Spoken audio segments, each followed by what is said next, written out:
Puji Tuhan, Bapak yang terkasih dalam kasih Tuhan, kalau kita boleh lagi bersama-sama di tempat ini, di dalam satu ibadah yang sangat luar biasa, di mana kita memuliakan Tuhan lewat ibadah ini. Kita percaya setiap ibadah yang berkenan kepada Tuhan, itu akan membawa kepada kita dampak yang luar biasa, di mana kita akan mengalami Kristus di dalam hidup kita.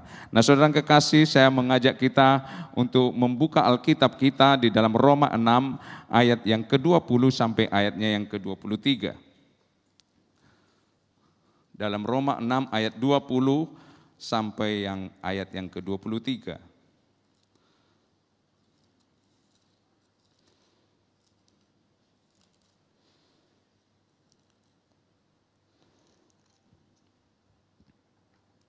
Roma 6 ayat 20 sampai ayat yang ke-23, sudah dapat amin? Demikian firman Tuhan, sebab waktu kamu hamba dosa, kamu bebas dari kebenaran, dan buah apakah yang kamu petik daripadanya? Semuanya itu menyebabkan kamu merasa malu sekarang, karena kesudahan semuanya itu ialah kematian. Tetapi sekarang setelah kamu dimerdekakan dari dosa, dan setelah kamu menjadi hamba Allah, kamu beroleh buah yang membawa kamu kepada pengudusan, dan sebagai kesudahannya ialah hidup yang kekal. Sebab upah dosa ialah maut, tetapi karunia Allah ialah hidup yang kekal dalam Kristus Yesus Tuhan kita. Nah, saudara kekasih dalam Kristus Tuhan, kita melihat firman ini dimerdekakan oleh Kristus untuk menerima buah, yaitu hidup di dalam kekekalan. Sebentar kita akan masuk di dalam memperingati hari kemerdekaan ulang tahun Republik Indonesia tanggal 17 ini, Agustus ini. Maka kita melihat bagaimana proses dari kemerdekaan itu diberikan kepada bangsa kita, di mana pahlawan-pahlawan kita itu banyak yang gugur di medan perang untuk memperjuangkan kemerdekaan. Sehingga kemerdekaan menjadi satu momen yang sangat berharga, menjadi satu hal yang sangat penting bagi bangsa Indonesia. Dan kita lihat bahwa di dalam setiap perayaan hari ulang tahun itu sendiri, banyak kegiatan-kegiatan di masyarakat, ada banyak kemeriahan yang dibuat, ada umbul-umbul, ada bendera, dan banyak hal yang membuat bangsa Indonesia mengingat bagaimana peristiwa kemerdekaan itu. Dan akhirnya di dalam mengisi atau melihat kemerdekaan itu, maka bangsa ini menjadi sesuatu yang memberikan kebahagiaan tersendiri. Kalau kita melihat dari ayat firman Tuhan ini, karena kita momen kemerdekaan pada bulan Agustus, maka tema kita adalah kemerdekaan di dalam Kristus. Kita melihat di dalam hal ini bahwa sesuatu yang merdeka itu sangat berharga. Sesuatu kemerdekaan itu menjadi satu hal yang sangat penting. Sesuatu kemerdekaan itu menjadi sesuatu momen yang menjadi diingat di dalam sepanjang masa. Kalau saya bertanya kepada kita semua di tempat ini, bagaimanakah ketika kita memberikan diri secara total kepada Tuhan untuk menerima kemerdekaan atau untuk dimerdekakan oleh Tuhan? Saya teringat tahun 2000 saya keluar dari gereja saya yang lama, terus masuk di gereja ini. Dan disitulah saya merasakan bagaimana penyerahan total untuk dimerdekakan oleh Kristus. Berjalan di dalam pemenangan oleh Tuhan menjadi momen yang terus diingat. Bagaimana kita menyerahkan diri kepada Tuhan untuk menjadi miliknya Tuhan, untuk berjalan dalam kebenaran. Apakah kita masih mengingat momen-momen ini, di mana Tuhan mereview pikiran kita, supaya kita melihat betapa baiknya Tuhan, supaya kita boleh merasakan betapa Tuhan peduli kepada kita, betapa kita dipelihara oleh Tuhan sepanjang hari-hari hidup kita. Apakah kita masih mengingat peristiwa di mana diri kita serahkan kepada Tuhan sebagai momen yang sangat penting, yang sangat berharga, titik balik dari kehidupan dibelenggu, dihambakan oleh dosa kepada perhambaan kepada Tuhan. Itu sebabnya firman ini berkata, dulu kamu dihambakan oleh dosa dan buahnya adalah kematian. Tetapi momen penting itu Tuhan angkat kita menjadi anaknya. Tuhan angkat kita menjadi hamba Tuhan itu sendiri. Ini menjadi perenungan yang sangat penting di hal kemerdekaan di dalam diri kita sebagai orang percaya. Masihkah kita pernah merenungkan ini? Ataukah itu sudah berlalu tanpa pernah kita ingat momen itu?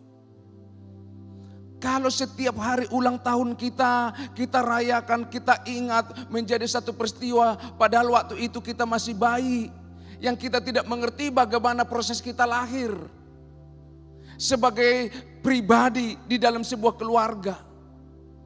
Tetapi itu dituliskan oleh orang tua kita, dicatatkan dalam catatan sipil, menjadi satu ingatan bagi satu keluarga, menjadi satu catatan bagi diri kita bahwa kita pernah dilahirkan di dalam sebuah keluarga oleh ayah dan ibu kita. Dan sampai terus berlangsung, itu menjadi satu peringatan yang penting bagi kita. Tetapi dengar Bapak Ibu, kelahiran secara rohani, menjadi manusia baru di dalam kehidupan, kemerdekaan diri kita dari belenggu dosa, itu jauh lebih penting untuk ingat, untuk direnungkan, dan bahkan untuk kita bersuka cita di dalamnya.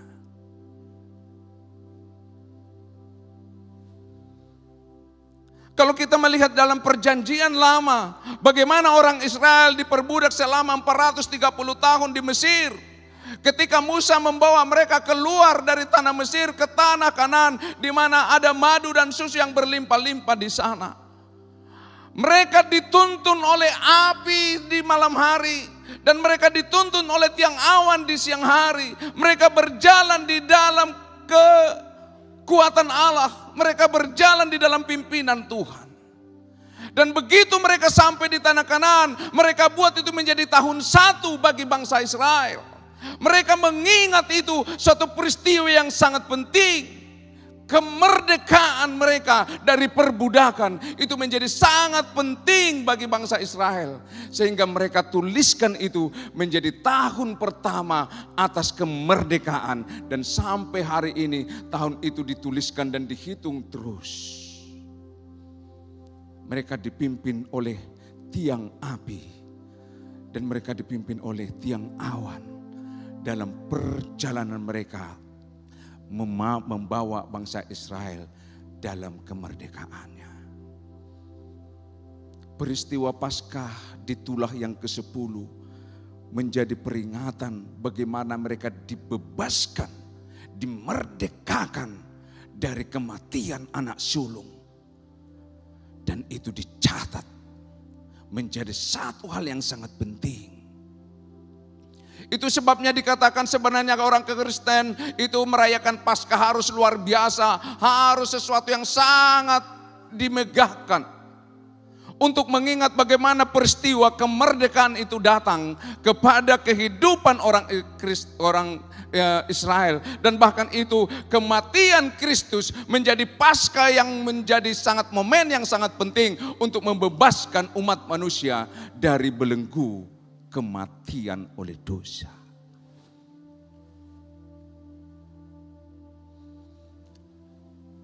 Sepulangnya dari tempat ini saya percaya kita akan renungkan itu. Amin saudara.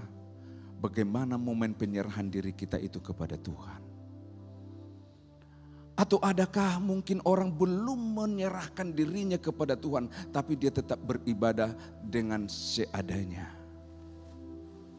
Kalau ada di antara umat Tuhan yang ada di dalam gereja Tuhan, mereka hanya menyatakan diri sebagai orang Kristen, tapi belum ada penyerahan total kepada Tuhan dalam dirinya. Belum mengundang Tuhan dalam dirinya sebagai Tuhan satu-satunya yang memerdekakannya dalam segala belenggu dosa. Maka hari ini saya mengundang saudara untuk menjadikan dirimu merdeka, untuk membuat engkau hidup di dalam keterikatan dengan kebenaran, bukan keterikatan dengan dosa.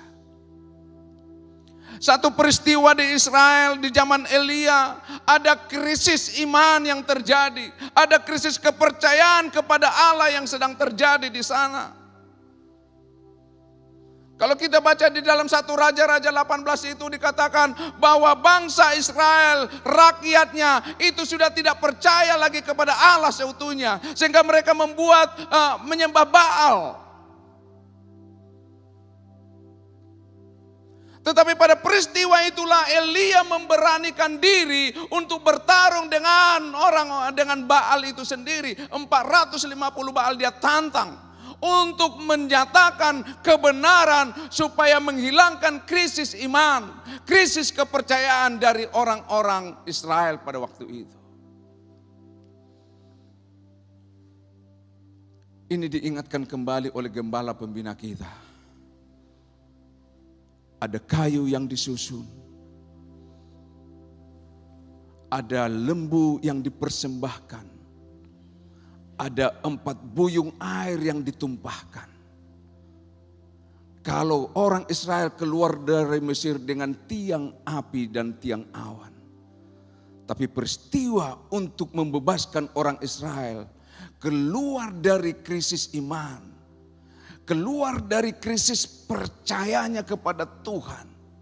Maka Elia berkata, Tuhan engkaulah Allah, engkau Allah, nyatakanlah kuasamu, dengarlah doaku. Maka pada waktu dia mempersembahkan itu melawan dewa-dewa Baal, maka api Tuhan turun menyambar. Katakan amin. Hadirat Allah turun untuk membawa kemenangan. Ketika api Allah turun, seluruh rakyat itu melihat peristiwa itu. Maka pada saat itu adalah satu momen kemerdekaan dari krisis iman, dari krisis kepercayaan menjadi kemenangan. Sehingga ada sorak-sorai di sana yang dikatakan oleh bangsa Israel waktu itu, dialah Tuhan, dialah Tuhan, dialah Allah. Ada sorak-sorai yang menyatakan kembali kepada iman mereka. Percaya mereka diutuhkan kembali. Mereka menang kembali. Oleh karena peristiwa api Allah turun menyambar. Untuk membuktikan bahwa kuasa Allah nyata. Sementara Baal itu menoreh-noreh tubuhnya. Berdarah-darah. Tapi api Allah tidak turun. Ini adalah kemerdekaan di bangsa Israel. Pada masa-masa krisis iman. Saudara yang kekasih, pernahkah kita mengalami krisis iman dalam hidup kita? Ketika kita mengalami satu peristiwa yang sangat mungkin berat sekali kita tanggung dalam hidup kita. Sepertinya kita tidak mampu untuk keluar dari satu hal yang membuat hati kita menjadi kacau balau. Sampai kata-kata atau ungkapan hati kita berkata, Tuhan, mengapa aku harus mengalami seperti ini? Itu adalah bentuk krisis iman. Itu adalah bentuk krisis kepercayaan kita. Ada banyak peristiwa dan yang dialami banyak orang. Mungkin sakit penyakit yang membelenggu dirinya. Maka dia berkata dalam hatinya, Tuhan, kenapa aku harus mengalami ini? Bukankah aku sudah beribadah kepada Engkau? Bukankah aku sudah baik di dalam hidupku? Tapi percaya saudara, ketika kita menyerahkan diri secara total, percayalah Roh Kudus akan turun kepada kita. Api Roh Allah akan menyambar hidup kita untuk keluar dari krisis iman, krisis kepercayaan itu. Oleh karena itu saudara kekasih, ketika kita berkata dalam penyerahan diri supaya ada pembebasan kemerdekaan dari krisis kepercayaan itu dalam diri kita, maka setiap persoalan dalam hidup kita, maka sesungguhnya kita akan berkata, Tuhan, Engkau mau apa dari hidupku dari peristiwa ini? Amin saudara. Kita akan mengatakan kepada Tuhan dengan sungguh-sungguh penyerahan kita, Tuhan. Tuhan, aku tahu rencanamu indah dalam hidupku. Apakah yang Engkau inginkan dari hidupku untuk aku boleh menyerahkan hidupku berkarya total kepada Engkau supaya namamu dipermuliakan. Itu adalah bentuk iman yang sungguh-sungguh kepada Tuhan. Tetapi kalau kita berkata, Tuhan kenapa, dan kenapa, berarti kita tidak menerima segala sesuatu dalam rencana Tuhan. Kita ingin menerima apa yang mau kita mau, tetapi kita tidak menginginkan apa yang Tuhan mau dari hidup kita. Seringkali kita hanya menginginkan kemauan kita, tapi kita tidak bertanya apa yang Tuhan mau dari hidup kita.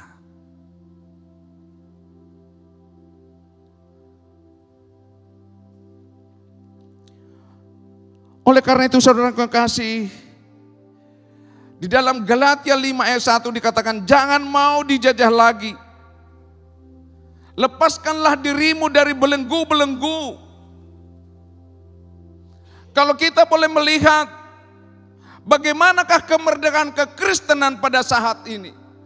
Kalau itu adalah kemerdekaan bangsa Israel, tapi kemerdekaan orang Kristen, maka dikatakan dalam kehidupan kita bahwa ada Kristus yang menggenapi seluruh nubuatan yang dituliskan dalam Yesaya 6 ayat yang 61 ayat 1, yaitu pembebasan orang-orang tawanan dari belenggu dosa.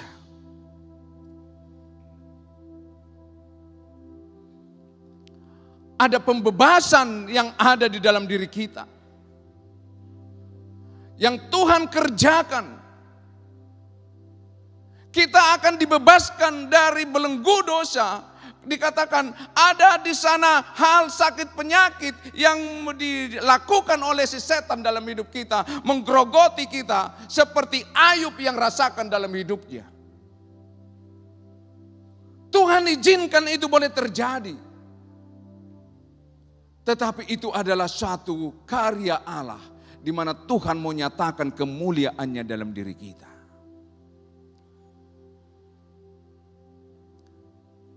Oleh karena itu kekristenan mengatakan di dalam iman orang percaya dimerdekakan oleh Kristus untuk menerima buah, yaitu buah di dalam kehidupan yang kekal. Ada satu momen yang sangat penting ini yang mau kita ambil dalam diri kita. Sehingga kemerdekaan orang Kristen dikatakan itu adalah kemerdekaan yang penuh di dalam karya-karya Allah. Ada ketahyulan, kita bebas dari ketahyulan ilah-ilah lain. Kita bebas dari imajinasi atau pemikiran penghayalan atau bahkan segala yang kotor dari pikiran kita. Bahkan tadi dikatakan bahwa di Galatia 5 ayat 1 itu dikatakan kita dibebaskan oleh Allah. Coba kita baca Galatia 5 ayat 1.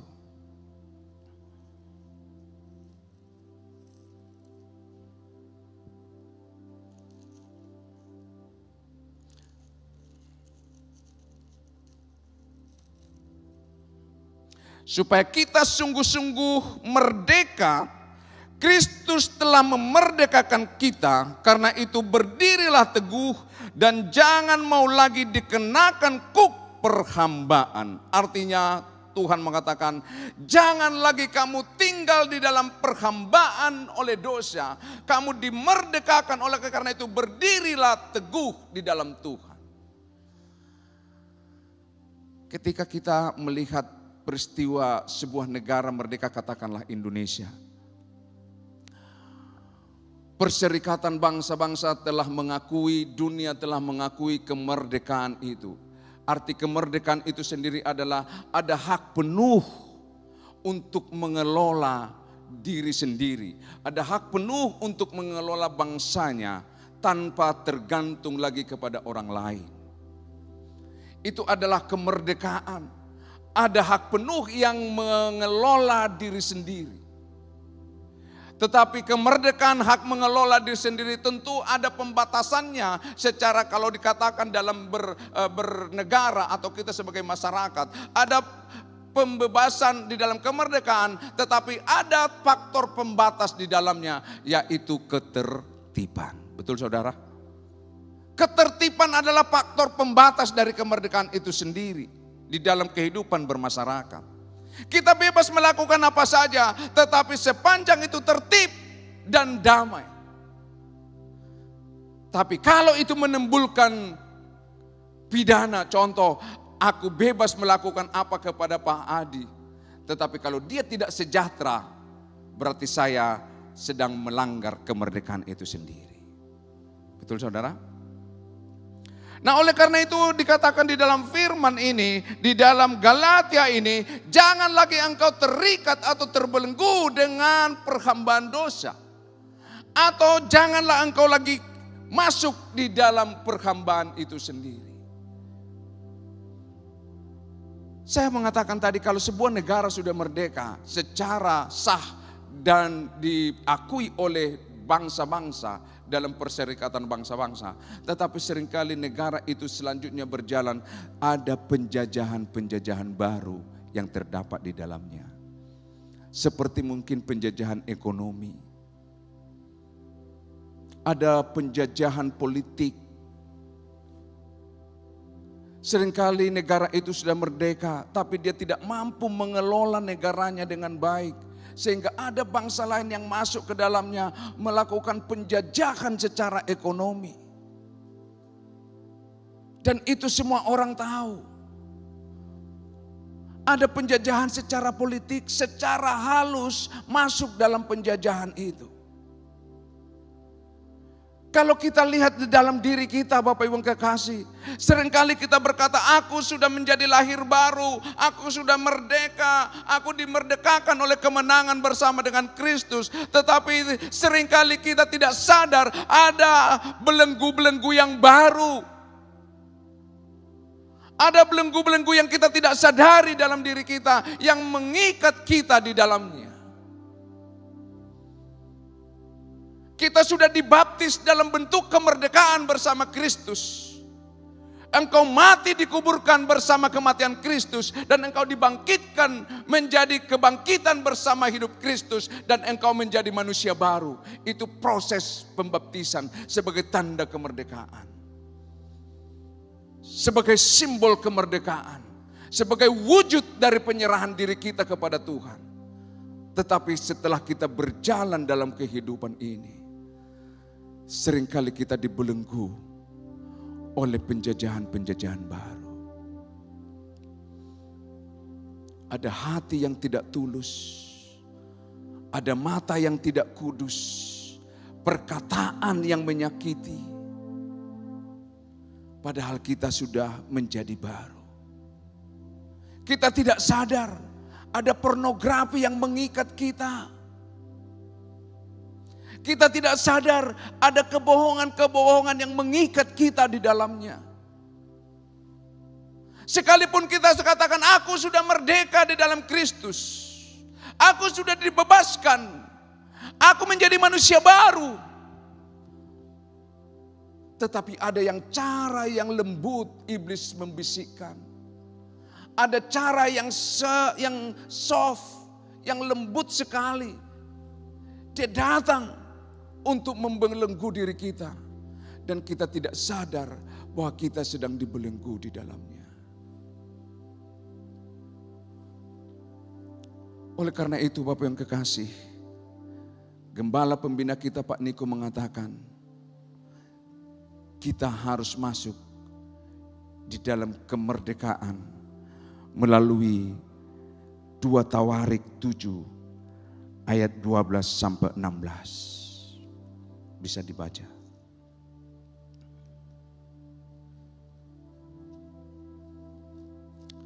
Dalam 2 Tawarik 7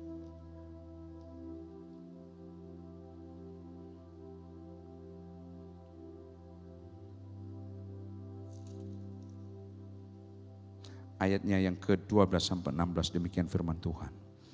Kemudian Tuhan menampakkan diri kepada Salomo pada malam hari dan berfirman kepadanya, telah kudengar doamu dan telah kupilih tempat ini bagiku sebagai rumah persembahan.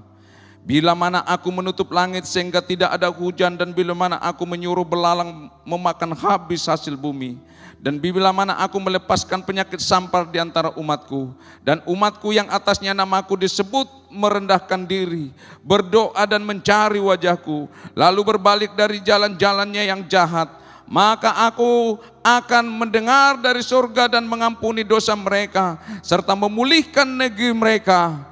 Sekarang mataku terbuka dan telingaku menaruh perhatian kepada doa dari tempat ini. Sekarang telah kupilih dan kukuduskan rumah ini supaya namaku tinggal di situ untuk selama-lamanya. Maka mataku dan hatiku akan ada di situ sepanjang masa. Kita rindu dan Tuhan memberikan kepada kita melalui kematian Tuhan, tabir dibukakan. Artinya ada kemerdekaan ibadah.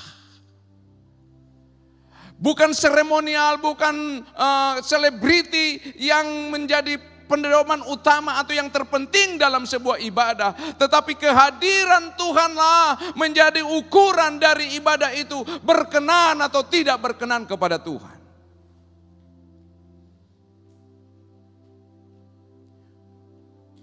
Kemerdekaan ibadah ini diberikan kepada kita oleh karena kematian Tuhan, tabir dibukakan. Ada hubungan langsung antara orang percaya kepada Tuhan. Kita tidak dibelenggu oleh waktu.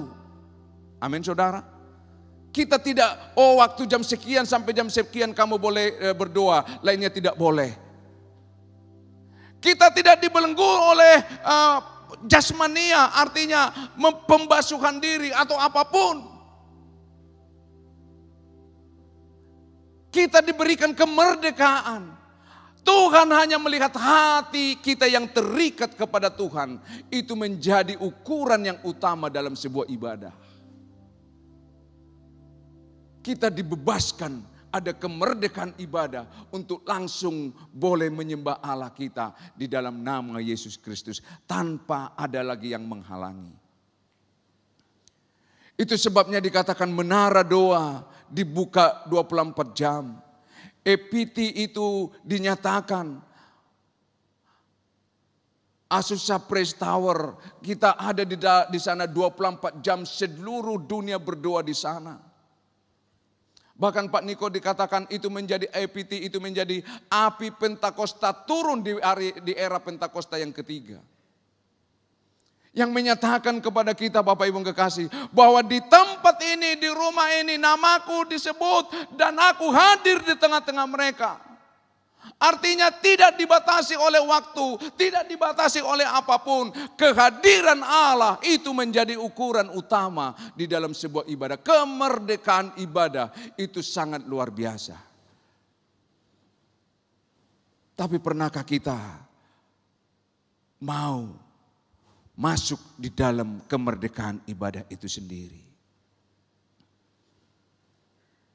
Apa yang menjadi hal yang kita terima ketika kita ada di dalam doa, dan doa?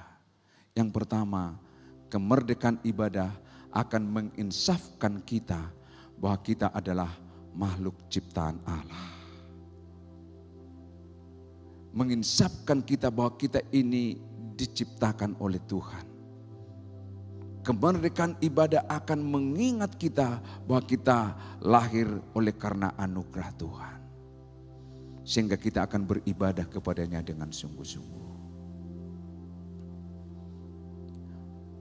Kemerdekaan ibadah juga akan membawa kita kepada kuasa Allah.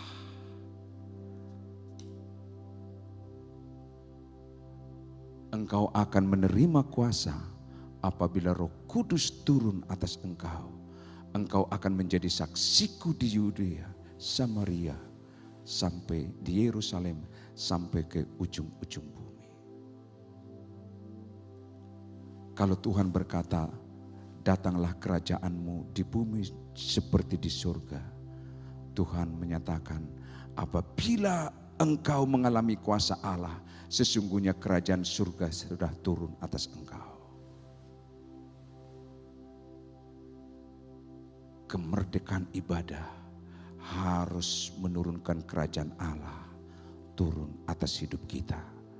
Katakanlah dalam dirimu, datanglah kerajaanmu di hidupku. Datanglah kerajaanmu di rumahku. Datanglah kerajaanmu di tempat pekerjaanku. Datanglah kerajaanmu. Sebab itu yang akan memberikan kita kemenangan dalam kemerdekaan di dalam Kristus Tuhan. Amin. Tuhan memberkati. Mari kita berdoa. Terima kasih Bapa yang baik untuk kebenaran firman-Mu. Engkau nyatakan bagi kami Tuhan kemerdekaan itu.